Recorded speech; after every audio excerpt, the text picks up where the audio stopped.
بسم اللہ الرحمن الرحیم۔ یہ CSS اسلامک اسٹڈیز کا سلیبس ہے اور اس کا آج ہم نے لیکچر نمبر 8 کرنا ہے جو کہ ہے diplomat. Prophet Muhammad peace be upon him as a role model for diplomat, ہم جو کہ اردو میں کر رہے ہیں جو کہ ہے سیرت طیبہ یا نبی اکرم صلی اللہ علیہ وسلم بحیثیت سفارتکار۔ سب سے پہلے دیکھتے ہیں کہ سفارتکاری ہے کیا۔ سفارتکاری مذاکرات اور دیگر عدم تشدد کے ذریعے یعنی بغیر جنگ کے غیر ملکی حکومتوں یا بین الاقوامی سرکاری تنظیموں کے فیصلوں اور طرز عمل کو متاثر کرنے کی مشق۔ اسلام کے ظہور پذیر ہونے تک نوع انسانی کو آپس میں متحد کرنے کے دو ہی اصول تھے، ایک جغرافیائی اتصال اور دوسرا نسلی قرابت، یعنی یا تو ایک ہی خطے زمین میں لوگ رہتے ہوں تو وہ باہم ایک تھے یا پھر ایک ہی نسل سے تعلق رکھتے ہوں۔ اسلام نے اپنی وسیع نظری کے تحت ربط و ضبط اور انسانیت کی ان شکلوں کو رد نہیں کیا، بلکہ اس خطرے کے پیش نظر کہ اپنی حدود سے متجاوز نہ ہو جائیں ان کی قدر و قیمت گرا دی اور انہیں صرف پہچان تک محدود کر دیا۔ اللہ تعالیٰ نے فرمایا یا ایھا الناس انا خلقناکم من ذکر وانثی وجعلناکم شعوبا وقبائل لتعارفوا ان اکرمکم عند اللہ اتقاکم ان اللہ علیم خبیر۔ لوگوں، ہم نے تم کو ایک مرد اور ایک عورت سے پیدا کیا اور پھر تمہاری قومیں اور برادریاں بنا دی تاکہ تم ایک دوسرے کو پہچانو۔ در حقیقت اللہ کے نزدیک تم میں سب سے زیادہ عزت والا وہ ہے جو تمہارے اندر سب سے زیادہ پرہیزگار ہے، یقیناً اللہ سب کچھ جاننے والا اور باخبر ہے۔ حدیث نبوی ہے لیس منا من دعا الی اسفیہ، جس نے عصبیت کی طرف بلایا وہ ہم میں سے نہیں۔ اللہ تعالیٰ نے آپ کو یہی پیغام دیا تھا کہ وہ کسی مخصوص گروہ کو نہیں بلکہ ساری دنیا کو اللہ سے ڈرانے والا اور سیدھی راہ دکھانے والا ہے۔ ارشاد فرمایا یا ایھا النبی انا ارسلناک شاہدا ومبشرا ونذیرا وداعیا الی اللہ باذنہ وسراجا منیرا۔ اے نبی، ہم نے تمہیں بھیجا ہے گواہ بنا کر، بشارت دینے والا اور ڈرانے والا، اللہ کی اجازت سے اس کی طرف دعوت دینے والا بنا کر اور روشن چراغ بنا کر۔ دوسری جگہ فرمایا تبارک الذی نزل الفرقان علی عبدہ لیکون للعالمین نذیرا۔ نہایت متبرک ہے وہ جس نے یہ فرقان اپنے بندے پر نازل کیا تاکہ سارے جہان والوں کے لیے خبردار کر دینے والا ہو۔ آپ کی دعوت ہر قوم، ہر نسل، ہر قبیلے، ہر مقام اور زمانے کے لیے تھی۔ مکی دور میں اسلامی تعلیمات کا اثر محدود پیمانے پر ظاہر ہوا، لیکن جب آپ نے مکہ سے مدینہ کی طرف ہجرت کی تو یہ تعلیمات عالمگیر حیثیت اختیار کر گئی۔ ہجرت کے باعث ہی مسلمانوں کے لیے سیاسی نظام مملکت کو تشکیل دینا ممکن ہوا اور مختلف جنگی مہمات میں سپہ سالاروں کا تقرر، غیر ممالک میں مختلف مقاصد کی غرض سے سفیروں کا تقرر، کاروبار مملکت کے لیے مشاورتی اجلاس، ملکی قوانین کا اجرا، نفاذ اور سیاسی نظام کی صورت گری سے ایک ایسا ریاستی نظام وجود میں آیا جس کی مضبوط بنیادوں پر رسول اکرم صلی اللہ علیہ وسلم نے مسلمانوں کو ایک مستحکم اجتماعی قوت بنا دیا۔ ریاست کا یہ اندرونی استحکام رسالت مآب صلی اللہ علیہ وسلم کے خارجہ مقاصد کے حصول کے لیے انتہائی سود مند ثابت ہوا، کیونکہ کوئی بڑی سے بڑی سلطنت بھی جو سخت اندرونی خلفشار میں مبتلا ہو اکثر حقیر اور کمزور دشمنوں کا مقابلہ بھی نہیں کر سکتی۔ تاریخ عالم اس کی مثالوں سے بھری پڑی ہے۔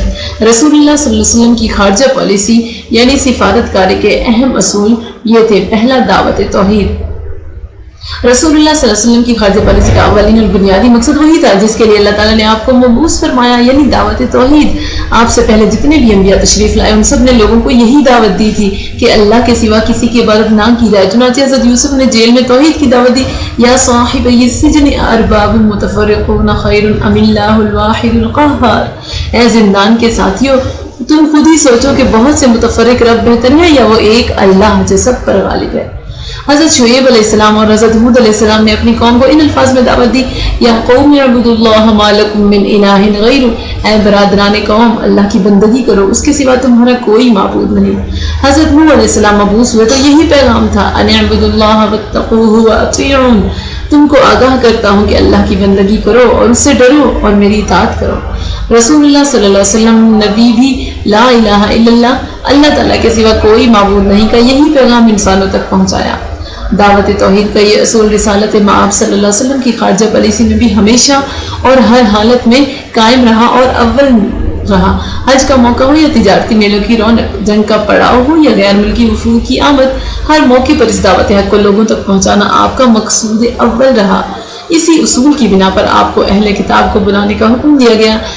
مجید میں اللہ تعالیٰ نے فرمایا قُلْ يَا أَهْلَ الْكِتَابِ تَعَالَوْا إِلَىٰ كَلِمَةٍ سَوَاءٍ بَيْنَنَا وَبَيْنَكُمْ أَلَّا نَعْبُدَ إِلَّا اللَّهَ وَلَا نُشْرِكَ بِهِ شَيْئًا وَلَا يَتَّخِذَ بَعْضُنَا بَعْضًا أَرْبَابًا مِّن دُونِ اللَّهِ۔ اے نبی کہو، اے اہل کتاب، آؤ ایک ایسی بات کی طرف جو ہمارے اور تمہارے درمیان یکساں ہے، یہ کہ ہم اللہ کے سوا کسی کی بندگی نہ کریں، اس کے ساتھ کسی کو شریک نہ ٹھہرائیں، اور ہم میں سے کوئی اللہ کے سوا کسی کو اپنا رب نہ بنا لے۔ اور دوسرا جو اصول تھا وہ تھا دفاع ریاست۔ رسول اللہ صلی اللہ علیہ وسلم کی سربراہی میں قائم پہلی اسلامی ریاست شدید بیرونی خطرات سے دوچار تھی۔ مسلمانوں کو ہر وقت خطرہ رہتا تھا کہ مکہ والے کسی بھی وقت حملہ کر سکتے ہیں، اور تمام مدینہ والے جو ہے اسلحہ پہن کر سوتے تھے۔ ان خطرات میں اسلامی ریاست کی دفاع کے لیے اقدامات ناگزیر ہو گئے تھے، چنانچہ آپ صلی اللہ علیہ وسلم نے مدینہ سے باہر قبائل سے رابطہ کیا، بالخصوص ان قبائل سے جن کے علاقوں سے مکہ والوں کے تجارتی قافلے گزر کر ملک شام یا مصر کی طرف جاتے تھے۔ چنانچہ آپ بیرونی حملوں کے خلاف باہمی فوجی امداد کی بنیاد پر دفاعی معاہدہ کرنے میں کامیاب ہو گئے۔ تیسرا جو اصول تھا وہ تھا امن عالم۔ اللہ تعالیٰ نے ہر دور اور ہر قوم کے لیے کوئی نہ کوئی نبی بھیجا، مگر یہ نبی ایک خاص خطہ زمین، ایک خاص زمانے اور ایک خاص قوم کے لیے تھے۔ ان میں کسی کی بھی شریعت عالمگیر نہیں تھی، ان میں کسی کا پیغام بھی سارے زمانوں کے لیے نہیں تھا، لیکن حضرت محمد صلی اللہ علیہ وسلم کی نبوت اور شریعت کی یہ خصوصیت ہے کہ وہ کسی خاص قوم یا خاص زمانے تک محدود نہیں تھی، بلکہ تمام بنی نوع انسان کے لیے تھی۔ حضرت صلی اللہ علیہ وسلم کا مقصد ہی یہ تھا کہ ایک ایسا عالمی معاشرہ قائم ہو جو امن و سلامتی میں مبنی ہو، کیونکہ اسلام امن کے فروغ اور سلامتی کی ترویج کو عزیز رکھتا ہے۔ چنانچہ ارشاد ربانی ہے وَلَيُبَدِّلَنَّهُم مِّن بَعْدِ خَوْفِهِمْ أَمْنًا، اور اللہ ان کے خوف کو امن میں تبدیل کر دے گا۔ چوتھا جو اصول تھا وہ تھا معاہدات کا احترام۔ اسلام نے معاہدات کے پورا کرنے کے اصول پر خاص زور دیا ہے کہ معاہدات کا پورا احترام کیا جائے۔ معاہدہ پر عمل درآمد میں خیانت اور خلاف ورزی کو قطعاً حرام قرار دیا ہے اور نقض عہد کو بدترین عمل قرار دیا ہے۔ چنانچہ اللہ تعالیٰ فرماتا ہے یا ایھا الذین آمنوا اوفوا بالعقود، اے ایمان والو عہد و پیمان پورے کرو۔ دوسری جگہ فرمایا وَأَوْفُوا بِالْعَهْدِ إِنَّ الْعَهْدَ كَانَ مَسْئُولًا، اور تم عہد کو پورا کرو، یقیناً عہد کے بارے میں جواب دہی ہوگی۔ پانچواں جو اصول تھا وہ تھا التواء جنگ یا صلح، یعنی جنگ کو کچھ دیر کے لیے ملتوی کر دینا یا پھر صلح کی کوشش کرنا۔ آپ صلی اللہ علیہ وسلم نے بلا جواز جنگ سے ہمیشہ گریز کیا اور ان راستوں کو پسند فرمایا جو صلح کی طرف مائل تھے۔ آپ صلی اللہ علیہ وسلم کا یہ طرز عمل قرآن کے اس ارشاد کے بالکل عین مطابق تھا کہ وَإِن جَنَحُوا لِلسَّلْمِ فَاجْنَحْ لَهَا وَتَوَكَّلْ عَلَى اللَّهِ إِنَّهُ هُوَ السَّمِيعُ الْعَلِيمُ وَإِن يُرِيدُوا أَن يَخْدَعُوكَ فَإِنَّ حَسْبَكَ اللَّهُ هُوَ الَّذِي أَيَّدَكَ بِنَصْرِهِ وَبِالْمُؤْمِنِينَ۔ اے محمد، اگر دشمن مائل بصلح ہوں تو آپ بھی ایسا ہی کریں اور اللہ پر بھروسہ رکھیں، یقیناً وہی سب کچھ سننے اور جاننے والا ہے۔ اور اگر وہ دھوکہ دینے کی تدبیر کریں گے تو اللہ کافی ہے، وہ اللہ ہی ہے جس نے اپنی مدد سے اور مومنوں کے ذریعے سے تمہاری تائید کی۔ چھٹا جو اصول ہے وہ ہے بلا وجہ تنازع سے پرہیز کرنا۔ تمام بنی نوع انسان بحیثیت مخلوق آپس میں برابر اور ایک دوسرے کے بھائی ہیں۔ کوئی شخص یا کوئی قوم رنگ یا علاقے کی بنیاد پر دوسرے سے برتر نہیں ہو سکتی۔ ارشاد خداوندی ہے یا ایھا الناس انا خلقناکم من ذکر و انثی، اے لوگو ہم نے تم سب کو ایک مرد اور ایک عورت سے پیدا کیا۔ اسلام وحدت نسل انسانی کا پیغمبر ہے، اس کا تقاضا ہے کہ ایک عالمی انسانی برادری قائم کی جائے، لہٰذا بلا وجہ کسی سے تنازع پیدا کرنا ناجائز ہے۔ ساتواں جو اصول ہے وہ ہے حق کی معاونت اور ظلم سے اجتناب۔ رسول اللہ صلی اللہ علیہ وسلم کی خارجہ پالیسی کا ایک اصول یہ بھی ہے کہ ہمیشہ حق کی حمایت کی جائے اور ظلم کی مخالفت کی جائے۔ مسلمانوں کو جنگ کی اجازت اس لیے دی گئی کہ عدوان اور ظلم کو روکا جا سکے۔ جہاں جنگ کی اجازت دی ہے وہاں طمع، انتقام اور کمزوروں پر ظلم و زیادتی سے منع کیا ہے۔ اسی لیے اللہ تعالیٰ نے فرمایا وَمَا لَكُمْ لَا تُقَاتِلُونَ فِي سَبِيلِ اللَّهِ وَالْمُسْتَضْعَفِينَ مِنَ الرِّجَالِ وَالنِّسَاءِ وَالْوِلْدَانِ الَّذِينَ يَقُولُونَ رَبَّنَا أَخْرِجْنَا مِنْ هَٰذِهِ الْقَرْيَةِ الظَّالِمِ أَهْلُهَا وَاجْعَل لَّنَا مِن لَّدُنكَ وَلِيًّا وَاجْعَل لَّنَا مِن لَّدُنكَ نَصِيرًا۔ بھلا کیا وجہ ہے کہ تم اللہ کی راہ میں ان ناتواں مردوں، عورتوں اور ننھے منھے بچوں کے چھٹکارے کے لیے جہاد نہ کرو جو یوں دعائیں مانگ رہے ہیں کہ اے ہمارے رب ان ظالموں کی بستی سے ہمیں نجات دے اور ہمارے اپنی طرف سے حمایتی اور کارساز مقرر کر اور ہمارے لیے خاص اپنے پاس سے مددگار بنا۔ حضور صلی اللہ علیہ وسلم کا ارشاد ہے واللہ لتأمرن بالمعروف ولتنہون عن المنکر ولتأخذن علی ید الظالم ولتأثرنہ علی الحق اطرا ولتکسرنہ علی الحق کسرا۔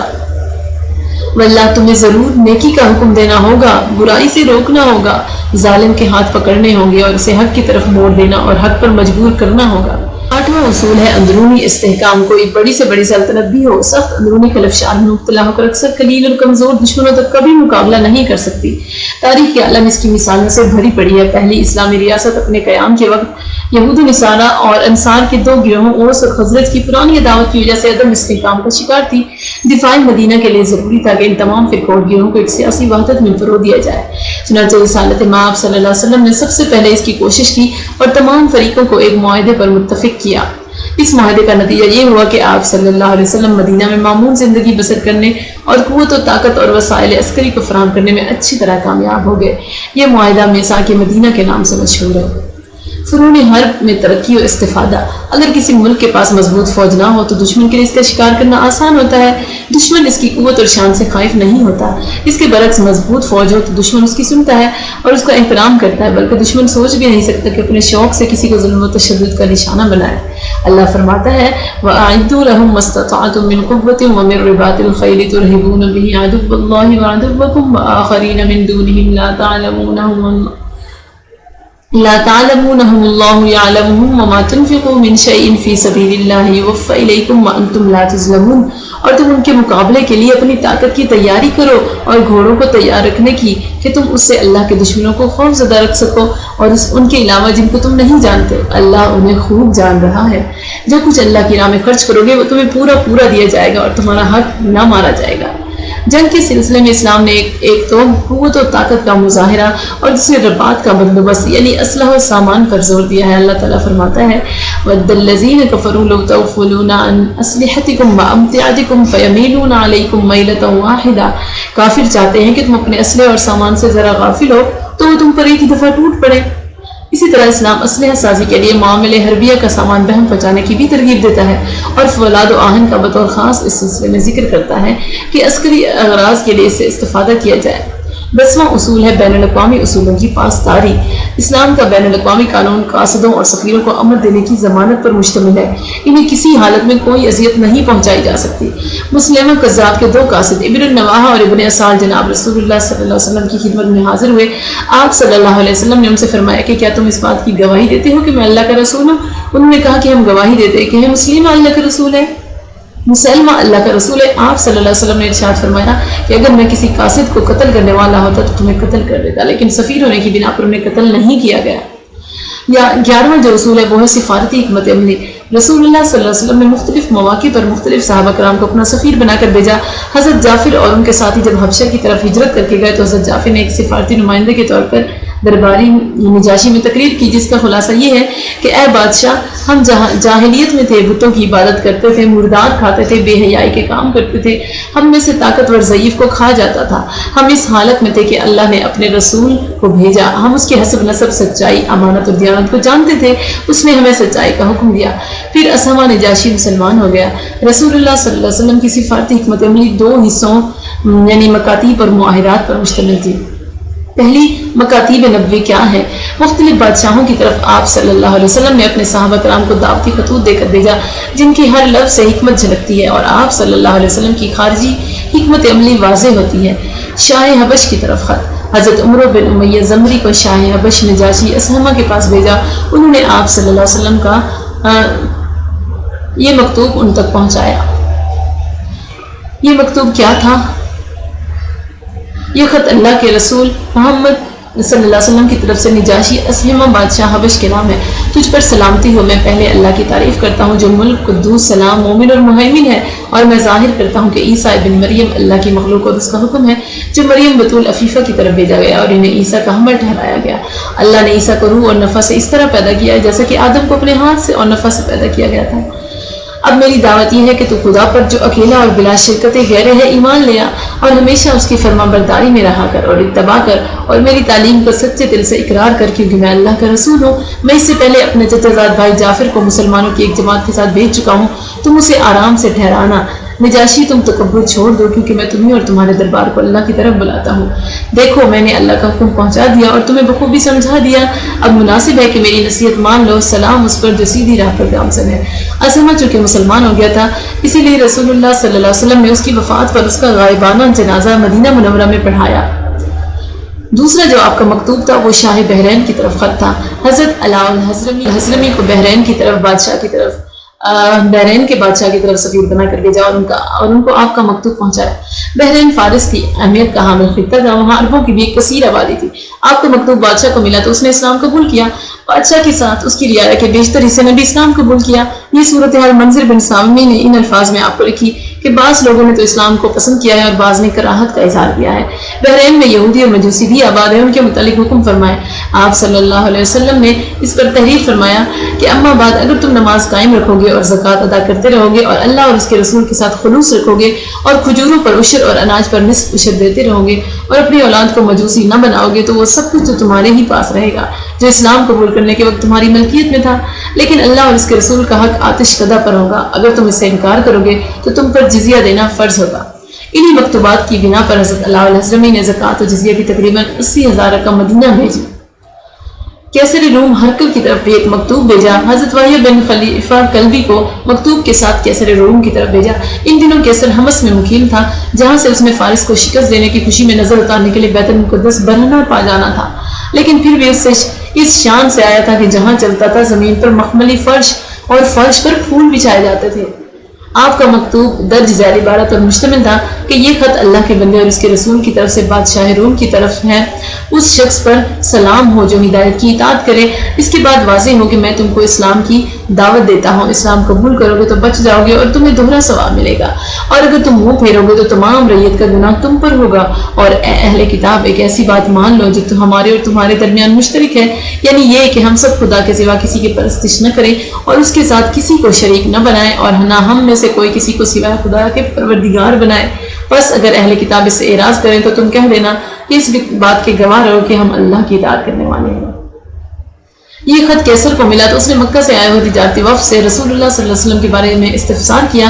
اس کے بعد کیسر نے کہا مجھے معلوم ہوتا ہے کہ نبی آخر الزماں کا ظہور ہونے والا ہے لیکن یہ معلوم نہ تھا کہ اس کی پیدائش عرب میں ہوگی. اگر تمہارے جواب صحیح ہیں تو وہ شخص ایک روز اس جگہ پر قابض ہوگا.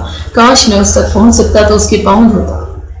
چوتھا شاہ مصر کی طرف خط بھیجا. حضرت حاتم بن ابی بلتع الخمی کو شاہ مصر مقوقس جریج بن متی کے پاس سفیر بنا کر بھیجا. ان کو آپ صلی اللہ علیہ وسلم کا یہ مکتوب پہنچا. خدا کے بندے اور اس کے رسول محمد صلی اللہ علیہ وسلم کی جانب سے مقوقس بادشاہ قبط کی طرف سلام ہو اس پر جو ہدایت کی پیروی کرے. اما بعد پس میں تم کو دعوت اسلام دیتا ہوں. اسلام لیا سلامت رہے گا اور خدا تعالیٰ تجھے دوہرا ثواب دے گا اور اگر اسلام نہ لایا تو تیرے اوپر تمام قبط کو درد پہنچانے والی مصیبت ہوگی. اے اہل کتاب آؤ اس بات کی طرف جو ہم تم میں برابر مشترک ہے کہ سوائے اللہ کی کسی اور کی عبادت نہ کریں اور اس کے ساتھ کسی کو شریک نہ کریں اور آپس میں ایک دوسرے کو رب نہ بنا لیں سوائے اللہ کے. بس اگر اہل کتاب نہ مانے تو کہہ دو کہ اہل کتاب گواہ رہو کہ ہم تو مسلمان ہیں. اب والیان عمان کی طرف خط بھیجا کہ حضرت عمر بن العاص نے آپ صلی اللہ علیہ وسلم کا خط والیان عمان جعفر اور عبد الابنی الجلندی تک پہنچایا. ان سے حضرت عمر کی ملاقات سمندر کے کنارے سمار کے مقام پر ہوئی. خط کی عبارت یہ تھی محمد رسول اللہ صلی اللہ علیہ وسلم کی طرف سے جلندی کے دونوں فرزندوں جعفر اور عبد کے نام سلام ہو اس پر جو راہ راست کی اطاعت کرے. اما بعد میں تم دونوں کو اسلام قبول کرنے کی دعوت دیتا ہوں. دونوں اسلام قبول کر لو سلامت رہو گے. میں تمام لوگوں کی طرف اللہ کا رسول ہوں تاکہ ان کو اللہ کی مخالفت سے ڈراؤں اور کفار پر اللہ کی حجت تمام ہو جائے. اگر تم دونوں نے اسلام قبول کر لیا تو اپنے ملک کے والی رہو گے اور اگر تم نے انکار کیا تو اپنی بادشاہت کھو بیٹھو گے. میرے سوا تمہاری سرزمین میں داخل ہو جائیں گے اور میری نبوت تمہاری بادشاہت پر غالب آ جائے گی. انہوں نے آپ کا یہ مکتوب ملنے کے بعد ان سے مختلف سوالات کیے. پھر دونوں بھائیوں نے اسلام قبول کر لیا. حاکم یمامہ کی طرف خط بھیجا. حضرت سلید بن قیس بن عمر الانصاری کو سفیر بنا کر یمامہ کے حاکم حوزہ بن علی کی طرف بھیجا اور مکتوب یہ لکھا کہ محمد رسول اللہ صلی اللہ علیہ وسلم کی طرف سے حوزہ بن علی کی جانب سلام ہو اس پر جو راہ راست کی پیروی کرے اور جان لو کہ میرا دین وہاں تک پھیلے گا جہاں تک چوپائے اور گھوڑے جا سکتے ہیں. اسلام قبول کرو تو سلامت رہو گے اور جو کچھ تمہارے اختیار میں ہے اس کا مالک تم کو بنا دیں گے. حاکم یمامہ حوزہ نے سفیر کو کچھ انعام اور حجر کے تیار کردہ کپڑوں کا لباس پیش کیا اور لکھا کہ آپ جس چیز کی دعوت دیتے ہیں وہ نہایت اچھی ہے. میں اپنی قوم کا شاعر و خطیب ہوں. عرب میرے رتبے سے ڈرتے ہیں لہٰذا بعض اختیارات مجھے دیں تو میں اتباع کر لوں گا. ان کے علاوہ بعض دیگر حکمرانوں کو بھی رسول اللہ صلی اللہ علیہ وسلم نے خطوط بھیجے. دوسرا معاہدات. رسول اللہ صلی اللہ علیہ وسلم نے مختلف معاہدات کے ذریعے امن قائم کیا, ظلم کا خاتمہ کیا اور لوگوں کے معاشی سیاسی اور اجتماعی حقوق میں مساوات فراہم کی. اسلامی حکومت عالمگیر حکومت تھی۔ ان معاہدات کی بدولت آپ صلی اللہ علیہ وسلم نے بین الاقوامی تعلقات استوار کیے۔ پہلا معاہدہ جو تھا وہ معاہدہ عقبہ اولا تھا۔ نبوت کے 11ویں سال حج کے موسم میں انصار کے 12 آدمی حج کے لیے مکہ آئے اور عقبہ کے مقام پر رسول اکرم صلی اللہ علیہ وسلم سے ملاقات کی۔ رسول اللہ صلی اللہ علیہ وسلم نے ان سے درج ذیل امور پر باقاعدہ بیعت لی۔ پہلی، اللہ کے ساتھ کسی کو شریک نہیں ٹھہرائیں گے، چوری نہیں کریں گے، زنا کے مرتکب نہیں ہوں گے، اولاد کے قتل سے اجتناب کریں گے، بہتان تراشی نہیں کریں گے، معروف و نیک کاموں میں نافرمانی نہیں کریں گے۔ اس معاہدے کے بعد آپ صلی اللہ علیہ وسلم نے فرمایا کہ اگر تم اپنے عہد پر قائم رہے تو تمہیں جنت کی بشارت ہے، اور اگر ان امور میں سے کسی کی خلاف ورزی کی تو تمہارا معاملہ اللہ تعالیٰ کے ہاتھ میں ہے، وہ جو چاہے سزا دے اور چاہے تو بخش دے۔ اس معاہدے میں درج ذیل لوگ شامل تھے: اسد بن زرارہ، معاذ بن حارث، ذکوان بن عبد القیس، یزید بن ثعلبہ، عوف بن حارث، رافع بن مالک، عبادہ بن صامت، عباس بن عبادہ، عقبہ بن عامر، قطبہ بن عامر، مالک بن التیان اور اویم بن ساعدہ۔ دوسرا معاہدہ عقبہ ثانیہ، بعثت کے 13ویں سال مدینہ سے اوس و خزرج قبائل کے تقریباً 73 افراد فریضہ حج ادا کرنے مکہ آئے۔ یہ مسلمان اپنے قبائل کے مشورے سے آپ صلی اللہ علیہ وسلم سے بیعت ہونے اور آپ کو مدینہ آنے کی دعوت دینے آئے تھے۔ عقبہ کے مقام پر جہاں 2 سال قبل مدینہ کے 12 افراد سے بیعت و معاہدہ ہوا تھا، اسی مقام پر رسول اللہ صلی اللہ علیہ وسلم سے ملاقات کی۔ تاریخی اہمیت کے حامل اس معاہدے کو آپ صلی اللہ علیہ وسلم کفار سے پوشیدہ رکھنا چاہتے تھے۔ آپ صلی اللہ علیہ وسلم اپنے چچا حضرت عباس کی ہمراہ ملاقات کی جگہ پہنچ گئے اور گفتگو شروع ہوئی۔ یثرب کے مسلمان بیعت ہونے لگے تو حضرت عباس جو اس وقت اگرچہ مسلمان نہیں ہوئے تھے، ایک ایسی بات کہی جو ان کی سیاسی بصیرت اور تحریک اسلام کی حقیقی انقلابی نوعیت کی مثال ہے۔ انہوں نے بنو خزرج سے مخاطب ہو کر کہا: تمہیں معلوم ہے کہ قریش مکہ محمد صلی اللہ علیہ وسلم کے جانی دشمن ہے۔ اگر تم محمد صلی اللہ علیہ وسلم سے کوئی عہد و پیمان کرنے لگے ہو تو یہ سمجھ کر کرنا کہ یہ بڑا نازک اور مشکل کام ہے۔ ان سے عہد و قرار کرنا سرخ و سیاہ لڑائیوں کو دعوت دینا ہے۔ وہ تمہارے پاس جانا چاہتے ہیں، ہم ان کے لیے ہمیشہ سینہ سپر رہے ہیں۔ اگر تم بھی مرتے دم تک ان کا ساتھ دے سکو تو بہتر، ورنہ ابھی جواب دے دو۔ لہٰذا جو اقدام بھی کرو سوچ سمجھ کر کرو، ورنہ بہتر ہے کہ کچھ نہ کرو۔ ابو الحسن نے اس موقع پر آپ صلی اللہ علیہ وسلم سے مخاطب ہو کر عرض کیا کہ اے اللہ کے رسول، ہم آپ کے حلیف ہیں، ہم یہود کے حلیف ہیں۔ اس بیعت کے بعد ان سے تعلقات منقطع ہو جائیں گے۔ کہیں ایسا نہ ہو کہ آپ کو قوت و اقتدار حاصل ہو جائے تو آپ ہمیں چھوڑ کر اپنے وطن لوٹ جائیں۔ آپ صلی اللہ علیہ وسلم نے مسکرا کر فرمایا: نہیں، تمہارا خون میرا خون ہے، تم میرے ہو اور میں تمہارا ہوں۔ ایک روایت میں ہے کہ حضرت عباس کے خطاب کے بعد انہوں نے آپ صلی اللہ علیہ وسلم سے کچھ ارشاد فرمانے کی درخواست کی۔ آپ صلی اللہ علیہ وسلم نے ان کو قرآن مجید سنایا۔ ایک ایک لفظ ان کے دلوں کی گہرائیوں میں اترتا اور انہیں مسرور و مسخر کرتا چلا گیا۔ ان پر رقت طاری ہو گئی۔ انہوں نے یک زبان ہو کر آپ صلی اللہ علیہ وسلم سے مدینہ چلنے کی درخواست کی۔ اس پر آپ صلی اللہ علیہ وسلم نے فرمایا: کیا تم دین حق کی اشاعت میں میرے ساتھ پورا تعاون کرو گے؟ اور جب میں تمہارے شہر میں اقامت اختیار کر لوں تو کیا تم میری اور میرے ساتھی کی حمایت میں اپنے اہل و عیال کی طرح کرو گے؟ لیکن اے اللہ کے رسول، اس کا معاوضہ ہمیں کیا ملے گا؟ آپ صلی اللہ علیہ وسلم نے فرمایا: جنت۔ آپ کا یہ ارشاد ان کے دلوں میں برق مسرت کی طرح لہرایا اور وہ فرط شوق سے آپ صلی اللہ علیہ وسلم سے بیعت کرنے لگے۔ سب سے پہلے برا بن معرور نے بیعت کی، پھر باقی سب لوگوں نے بیعت کی۔ رسول اکرم صلی اللہ علیہ وسلم کے مدینہ منتقل ہونے کا معاہدہ طے پایا تو آپ صلی اللہ علیہ وسلم نے نقیب مقرر کرنے کا حکم دیا۔ فرمایا کہ حضرت موسیٰ علیہ السلام نے بنی اسرائیل کے 12 نقیبوں کا انتخاب کیا۔ تم میں سے کوئی اپنے دل میں یہ خیال نہ کرے کہ وہ کسی اور کے لیے منتخب ہوا ہے، بس اس کو تو صرف جبرائیل علیہ السلام نے میرے لیے منتخب کیا ہے۔ جب ان کو نقیب منتخب کر لیا تو کہا: تم اپنے سے علاوہ پر کفیل ہو، جیسا کہ عیسیٰ بن مریم حوارین کے لیے کفیل تھے اور میں اپنی قوم پر کفیل ہوں۔ چنانچہ انہوں نے 12 لوگوں کو منتخب کیا، جن میں سے 9 قبیلہ خزرج کے اور 3 اوس کے تھے۔ ان کے اسماء گرامی یہ ہیں: اسد بن زرارہ، سعد بن ربی، عبداللہ بن رواحہ، سعد بن عبادہ، منذر بن عمرو، برا بن معرور، عبداللہ بن عمرو، عبادہ بن صامت، رافع بن مالک، اسید بن حزیر، ابو الحسن بن تیہان، سعد بن خیسمہ۔ اس معاہدے نے یثرب کے ان لوگوں کے دلوں میں ایثار اور محبت پیدا کر دی جو ایک دوسرے کے خون کے پیاسے تھے۔ قبیلہ اوس اور خزرج کی باہمی جنگ بوا سے 110 برس سے جاری رہی۔ جو لوگ زمین کو انسان کی خون سے سیراب کرنے کے خوگر تھے، آپ صلی اللہ علیہ وسلم نے چند لمحات میں ان کی دنیا ہی بدل کر رکھ دی۔ قبیلہ اوس اور خزرج نے ایک دوسرے کے ذمہ جو خون تھے وہ معاف کر دیے۔ میثاق مدینہ، جب رسول اللہ صلی اللہ علیہ وسلم یثرب تشریف لائے تو درج ذیل امور کی ضرورت محسوس کی۔ پہلا، اپنے اور مقامی باشندوں کے حقوق و فرائض کا تعین، مہاجرین کے وطن کا بندوبست، مدینہ کے غیر مسلموں خاص کر یہودیوں سے سمجھوتا، مدینہ کی سیاسی تنظیم اور فوجی مدافعت کا اہتمام، قریش سے مہاجرین کو پہنچے ہوئے جانی و مالی نقصانات کا بدلہ لینا۔ ان امور کو مد نظر رکھ کر آپ صلی اللہ علیہ وسلم نے ایک تحریری معاہدہ مرتب فرمایا۔ یہ معاہدہ طرفین کی رفاعیت اور حقوق کی نگہبانی میں جامعیت کے اعتبار سے تاریخ کا اہم ترین باب ہے۔ اس معاہدے کی دفعات یہ جو کہ درج ذیل ہیں۔ پہلی، بسم اللہ الرحمن الرحیم، یہ دستاویز محمد رسول اللہ صلی اللہ علیہ وسلم کی طرف سے ہے جو نبی ہیں، قریش اور اہل یثرب میں سے مومن اور اطاعت گزاروں، نیز ان لوگوں کے مابین ہے جو ان کے تابع ہوں، ان کے ساتھ شامل ہو جائے اور ان کے ہمراہ جنگ میں حصہ لے۔ پہلا، یہ سب مسلمان دوسرے لوگوں کے مقابلے میں ایک امت یعنی سیاسی وحدت ہیں۔ قریش کے مہاجر قبل اسلام کے دستور کے مطابق خون بہا ادا کیا کریں گے اور اپنے اسیروں کا فدیہ ادا کیا کریں گے تاکہ ایمانداروں کا برتاؤ باہم نیکی اور انصاف کا ہو۔ بنی عوف کے لوگ اپنے دستور کے مطابق خون بہا ادا کیا کریں گے اور ہر گروہ اپنے قیدیوں کو خود فدیہ دے کر چھڑائے گا تاکہ ایمانداروں کا برتاؤ باہم نیکی اور انصاف کا ہو۔ بنی حارث اپنے دستور کے مطابق خون بہا ادا کیا کریں گے اور ہر گروہ اپنے اسیروں کو خود فدیہ دے کر چھڑائے گا تاکہ ایمان والوں کا برتاؤ باہم نیکی اور انصاف ہو۔ بنو سعدہ اپنے دستور کے مطابق خون بہا ادا کیا کریں گے اور ہر گروہ اپنے قیدی خود فدیہ دے کر چھڑائے گا تاکہ ایمانداروں کا برتاؤ باہم نیکی اور انصاف کا ہو۔ بنو نشم اپنے دستور کے مطابق خون بہا ادا کیا کریں گے اور ہر گروہ اپنے قیدی خود فدیہ دے کر چھڑائے گا تاکہ ایمانداری کا برتاؤ باہم نیکی اور انصاف کا ہو۔ بنو نجار، بنو عمرو بن عوف، بنو لبیت، بنو اوس اپنے اپنے دستور کے مطابق خون بہا خود ادا کیا کریں گے اور ہر گروہ اپنے قیدی خود فدیہ دے کر چھڑائے گا تاکہ ایمانداروں کا برتاؤ باہم نیکی اور انصاف کا ہو۔ اہل ایمان اپنے میں سے کسی ایسے شخص کو جو مفلس ہو یا قرض کے بوجھ تلے دبا ہو امداد دیے بغیر نہیں رہیں گے تاکہ ان کا فدیہ یا خون بہا بخوبی ادا ہو سکے۔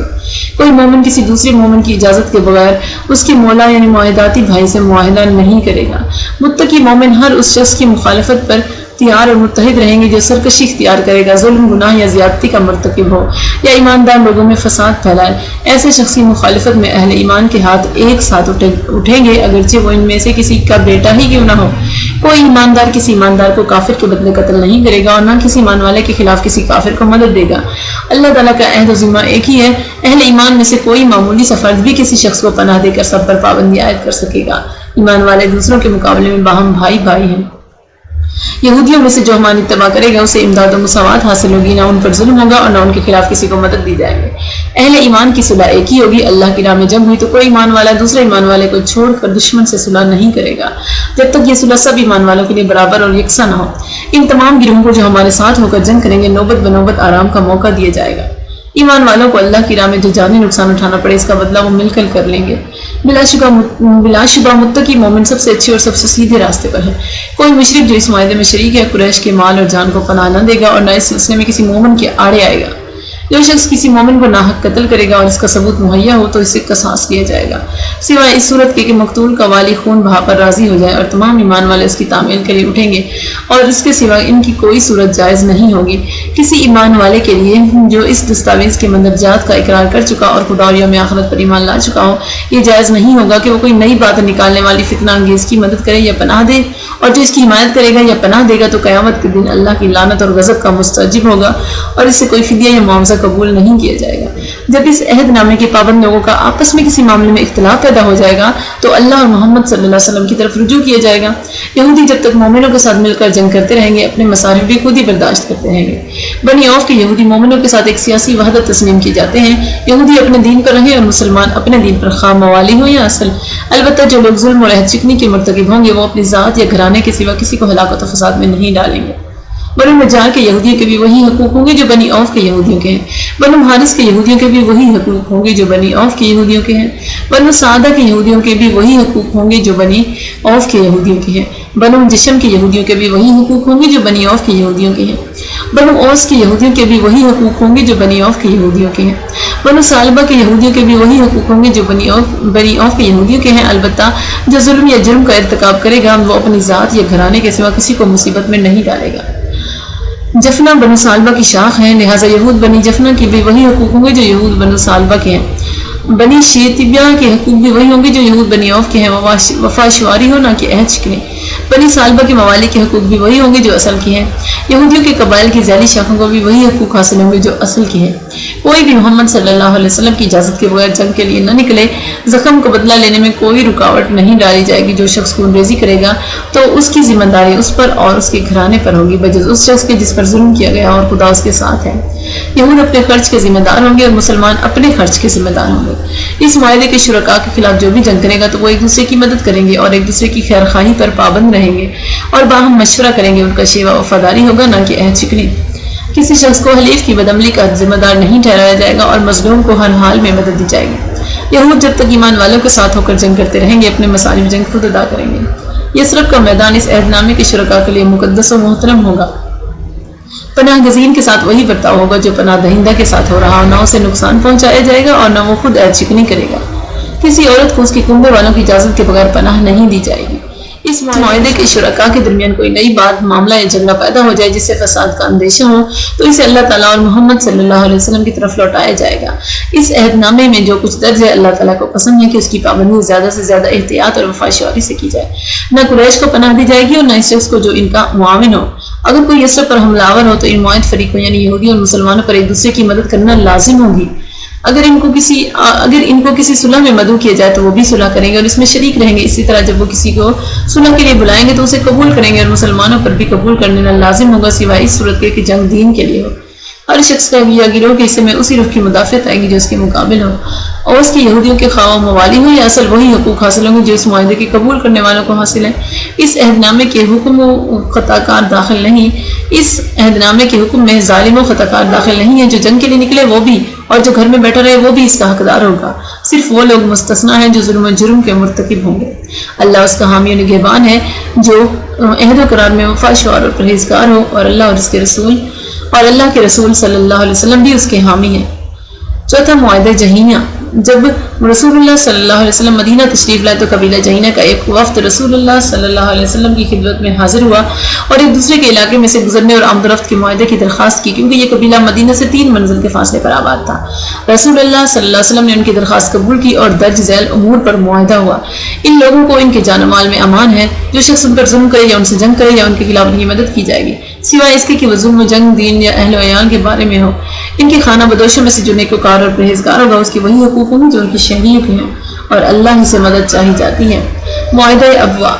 رسول اللہ صلی اللہ علیہ وسلم 70 مہاجرین کے ساتھ غزوہ ابوا کے سلسلے میں سفر 2 ہجری کو ودان مقام پر پہنچے. یہ پہلا غزوہ تھا جس میں رسول اللہ صلی اللہ علیہ وسلم شریک ہوئے. البتہ لڑائی کی نوبت تو نہیں آئی لیکن نساء مدینہ کی کڑی کے طور پر آپ صلی اللہ علیہ وسلم نے بنو زمرہ کے سردار مخشی بن عمرو زمری سے معاہدہ کیا جو کہ درج ذیل ہے.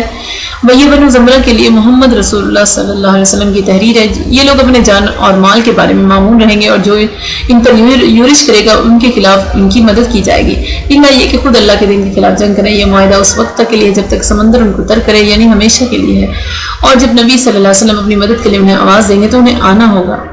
چھٹا معاہدہ حدیبیہ. رسول اللہ صلی اللہ علیہ وسلم کو خواب دکھلایا گیا کہ آپ اور آپ کے صحابہ کرام مسجد حرام میں داخل ہوئے. آپ نے خانہ کعبہ کی کنجی لی اور صحابہ سمیت بیت اللہ کا طواف اور عمرہ کیا. پھر کچھ لوگوں نے سر کے بال مڑائے اور کچھ نے کٹوانے پر اکتفا کیا. آپ نے صحابہ کرام کو اس خواب کی اطلاع دی تو انہیں بڑی مسرت ہوئی اور انہوں نے یہ سمجھا کہ اس سال مکہ میں داخلہ نصیب ہوگا. آپ نے صحابہ کرام کو یہ بھی بتلایا کہ آپ عمرہ ادا فرمائیں گے لہٰذا صحابہ کرام بھی سفر کے لیے تیار ہو گئے. پھر یکم ذی القعدہ 6 ہجری کو آپ 1400 صحابہ کرام کے ساتھ روانہ ہو گئے. اسفان کے قریب پہنچے تو آپ کو اطلاع دی گئی کہ قریش مسلمانوں کی آمد سے آگاہ ہو چکے ہیں اور انہوں نے عہد کیا ہے کہ آپ کو کعبہ کی زیارت نہیں کرنے دیں گے. خالد بن ولید کی قیادت میں کفار قریش کا ایک دستہ قراء الغمیم پہنچا ہے.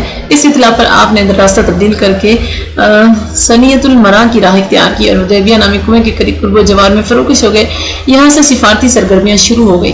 سب سے پہلے بدین بن ورقہ اور خزائی چند ساتھیوں کے ساتھ آیا اور آپ کی آمد کا مقصد دریافت کیا. ساتھ ہی قریش کے لشکر اور آپ کو مکہ میں داخل نہ ہونے دینے کے ان کے عزائم کے متعلق بتایا. آپ نے اسے بتایا کہ ہم صرف بیت اللہ کی زیارت کی خاطر آئے ہیں لڑنے نہیں. بدین نے قریش کا صورتحال بتائی لیکن قریش انہیں روکنے پر ضد کر رہے تھے. اب قریش نے مکرز بن حفص کو آپ کے پاس بھیجا تو آپ نے اسے بھی وہی مدعا بیان کیا جو بدیل کو اس سے فرمایا تھا. مکرز کے بعد قریش نے حلیس یا ابن زمان کو بھیجا. قریش کا مقصد یہ تھا کہ اگر محمد صلی اللہ علیہ وسلم نے حلیس کو ٹکرایا تو یہ قبیلہ ہمارا طرفدار ہو جائے گا. آپ صلی اللہ علیہ وسلم نے اسے دیکھ کر فرمایا کہ یہ بندہ عبادت گزار قوم سے تعلق رکھتا ہے, اسے قربانی کے جانور دکھائے جائیں. حلیس قربانی کے جانور دیکھ کر بہت متاثر ہوا اور اس نے قریش کو مسلمانوں کے مکہ میں داخلے پر آمادہ کرنے کی کوشش کی. اس پر قریش سے اخفا ہو گئے لیکن جب حلیس نے اپنے قبیلے سمیت قریش کے اتحاد سے الگ ہونے کی دھمکی دی تو قریش نے منت سماجت کر کے اسے منایا اور اتنی مہلت مانگی کہ کوئی باہمی مصالحت کی راہ نکل آئے. اب قریش نے عروت بن مسعود ثقفی کو حدیبیہ بھیجا. عروہ نے رسول اکرم صلی اللہ علیہ وسلم سے مسلمانوں کی آمد کا مقصد سننے کے بعد کہا کہ آپ اپنے ہی قوم کا استحصال کرنا چاہتے ہیں, آپ کے ساتھ ہی آپ کو چھوڑ جائیں گے. یاد رکھیں کہ قریش چیتے کی کھالوں میں ملبوس ہیں اور آپ کو مکہ میں داخل نہیں ہونے دیں گے۔ یہاں عروہ اور ابو بکر کے مابین تلخ کلامی ہو گئی۔ اس ملاقات کے دوران میں عروہ نے ایسے روح پرور مناظر دیکھے کہ مسلمان آپ کے لعاب دہن کو نیچے نہیں گرنے دیتے۔ آپ وضو کرتے ہیں تو وضو کا پانی نیچے نہیں گرنے دیا جاتا۔ یہ نقوش عروہ کے دل پر سخت ہو گئے اور اس میں واپسی پر قریش کو کیسر و کسریٰ اور نجاشی کے درباروں کی مثالیں دے کر سمجھایا کہ اتنے معزز تو وہ بھی نہیں ہیں جتنے محمد ہیں، بہتر ہے کہ تم اپنے فیصلے پر نظر ثانی کرو۔ قریش کی پے در پے سفراء کی آمد اور ان کی واپسی کے بعد رسول اللہ صلی اللہ علیہ وسلم نے یہ اندازہ لگایا کہ ہو سکتا ہے کہ واپس جا کر سفراء قریش پر پوری کیفیت عیاں نہ کرتے ہوں، لہٰذا اپنا سفیر بھیجنا چاہیے۔ آپ صلی اللہ علیہ وسلم نے خراش بن امیہ کو ثعلب نامی اونٹ پر مکہ بھیجا۔ قریش نے ان کے اونٹ کو ذبح کر ڈالا اور خود خراش کو بھی شہید کر دینے کا ارادہ کیا، مگر احابیش کی مداخلت پر وہ ایسا نہ کر سکے۔ اسی رات قریش کے 40 یا 50 نوجوان شب خون مارنے آئے تو وہ سب پکڑے گئے، لیکن آپ نے انہیں معاف کر کے رہا کر دیا۔ بعد ازاں حضرت عثمان بن عفان کو قریش کی طرف بھیجا، جن میں عمائدین قریش کو آپ کا پیغام پہنچایا تو قریش نے ان سے کہا کہ اگر تم چاہو تو بیت اللہ کا طواف کر لو۔ حضرت عثمان نے رسول اللہ کی عدم رفاقت میں اس پیشکش کو ٹھکرا دیا۔ اس پر قریش نے حضرت عثمان کو اپنے ہاں روک لیا۔ جب قریشی مکہ نے حضرت عثمان کو روک رکھا تو مسلمانوں میں یہ افواہ پھیل گئی کہ حضرت عثمان کو شہید کر دیا گیا ہے۔ آپ نے یہ سن کر فرمایا کہ اب فیصلہ کن جنگ کے بغیر یہاں سے نہیں ہٹیں گے، اور مسلمانوں سے بیعت لی۔ اس موقع پر یہ آیت نازل ہوئی، لقد رضی اللہ عن المؤمنین اذ یبایعونک تحت الشجرہ۔ اللہ تعالیٰ مومنوں سے خوش ہو گیا جب وہ درخت کے نیچے تم سے بیعت کر رہے تھے۔ بیعت لینے کے بعد معلوم ہوا کہ شہادت عثمان کی خبر بے بنیاد تھی، لیکن اس کا اثر یہ ہوا کہ قریش گھبرا گئے اور مسلمانوں کے ساتھ تجدید مذاکرات کے لیے سہیل بن عمرو کو آپ کی خدمت میں بھیجا، لیکن سہیل کو اس بات کا پابند کر دیا کہ وہ اس سال کسی صورت عمرہ کی شرط قبول نہ کرے۔ سہیل کی آمد کے فوراً بعد مذاکرات شروع ہو گئے اور زیر کے امور پر معاہدہ ہوا۔ پہلا، رسول اللہ صلی اللہ علیہ وسلم اس سال مکہ میں داخل ہوئے بغیر واپس چلے جائیں گے۔ اگلے سال مسلمان مکہ آئیں گے اور 3 روز قیام کریں گے۔ ان کے ساتھ تلوار کا ہتھیار ہوگا، میانوں میں تلواریں ہوں گی اور ان میں کسی قسم کا تعرض نہیں کیا جائے گا۔ 10 سال تک فریقین جنگ بند رکھیں گے۔ اس عرصے میں لوگ معمون رہیں گے، کوئی کسی پر ہاتھ نہیں اٹھائے گا۔ جو حضرت محمد صلی اللہ علیہ وسلم کے عہد و پیمان میں داخل ہونا چاہے داخل ہو سکے گا، اور جو قریش کے عہد و پیمان میں داخل ہونا چاہے ہو سکے گا۔ جو قبیلہ جس فریق میں شامل ہوگا اسی فریق کا ایک جزو سمجھا جائے گا، لہٰذا ایسے قبیلے پر زیادتی ہوئی تو خود اس فریق پر زیادتی متصور ہوگی۔ قریش کا جو آدمی اپنے سرپرست کی اجازت کے بغیر بھاگ کر حضرت محمد صلی اللہ علیہ وسلم کے پاس جائے گا اسے واپس کر دیں گے، لیکن حضرت محمد صلی اللہ علیہ وسلم کے ساتھیوں میں سے جو شخص پناہ کی غرض سے بھاگ کر قریش کے پاس آئے گا اسے وہ واپس نہیں کریں گے۔ قیدیوں کے ساتھ حسن سلوک۔ اسلام سے قبل قیدیوں کے ساتھ جو سلوک کیا جاتا تھا وہ اذیت ناک تھا۔ اسلام کے پیغمبر نے جہاں ان لوگوں کے ساتھ حسن سلوک کی تلقین کی وہاں قیدیوں کے بارے میں بھی تاکید فرمائی کہ ان کے ساتھ حسن سلوک کیا جائے۔ علماء نے لکھا ہے کہ عربوں کے ہاں جیل خانہ نہیں ہوتا تھا، ان کے ہاں جب بھی کوئی قیدی آتا تو وہ اس کو تسمہ سے باندھ دیا کرتے تھے۔ تسمہ کو عربی میں اسیر کہا جاتا ہے، اسی وجہ سے قیدی اسیر کہلاتے تھے۔ غزوہ بدر میں جو قیدی ان کی تعداد 70 تھی، نبی اکرم صلی اللہ علیہ وسلم نے ان کو صحابہ کرام میں تقسیم کر دیا اور ساتھ ہی ہدایت فرمائی کہ ان کے ساتھ اچھا سلوک کرنا۔ صحابہ کرام نے اپنے پیغمبر کے اس فرمان پر اس طرح عمل کیا کہ دنیا میں اس کی نظیر نہیں ملتی۔